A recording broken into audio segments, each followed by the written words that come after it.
আমি অ্যাস্ট্রো হিমাংশু ভাগ্যের দোয়া থেকে আপনাদের সকলকে স্বাগতম ও শুভেচ্ছা রইল। দেখুন, আজ আপনাদের কিছু রেখার সঙ্গে পরিচয় ঘটাবো। যারা পুরুষেরা আছেন তাদের ডান হাতটা মিলান, আর যারা মহিলারা আছেন তাদের বাঁ হাতটা মিলান। দেখুন, এইটা হচ্ছে আমাদের হৃদয় রেখা, আর এইটা হচ্ছে আমাদের মস্তিষ্ক রেখা, যেটা ব্রেন লাইন, আর এইটা হচ্ছে আমাদের আয়ু রেখা। ঠিক আছে?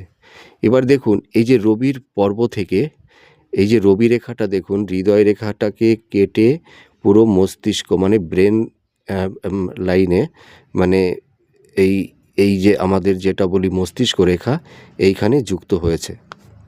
একটা জিনিস লক্ষ্য করুন, দেখুন এই যে আমাদের এটা হচ্ছে রাহুর ক্ষেত্র।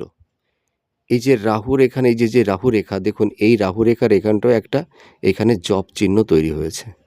আর এখানটায় আমাদের আয়ু রেখা, দেখুন আয়ু রেখার এখানেও দেখুন একটু গোল টাইপের, এখানেও একটা জপ চিহ্ন তৈরি হয়েছে। আর এটা হচ্ছে আমাদের চন্দ্রের ক্ষেত্র।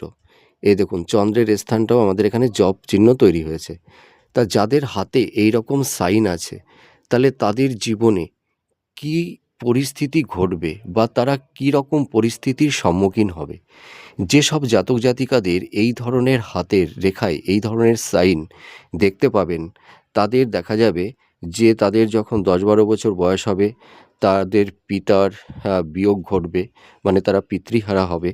এবং আরেকটা জিনিস দেখা যাবে যে তার পিতার মৃত্যুর পরে তার মা অন্য কোনো পুরুষের সঙ্গে সে অন্যত্রে চলে যাবে, নিরুদ্দেশ হয়ে যাবে, আর সেই সন্তানটি অনাথ হয়ে পড়বে, তার খুব দারিদ্র জীবনযাপন। অবশ্য প্রতিবেশীরা তাকে সাহায্য করবে, এবং দেখা যাবে যে তার যদি কোনো ভাই বোন থেকে থাকে, সেই ভাই বোনের দায় দায়িত্ব পরবর্তীতে সেই ছেলেটার নিতে হবে, এবং প্রতিবেশীরা তাকে মানে সন্তানের চোখেই তাকে দেখবে।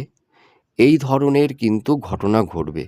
তা যেসব জাতক জাতিকারা আছেন, তারা আপনাদের হাতটা মিলিয়ে দেখুন, যদি আপনাদের হাতে এই ধরনের রেখা থেকে থাকে, তাহলে আপনারা মিলান, দেখবেন এটি মোটামুটি 70 থেকে 80% মিলে যাবে।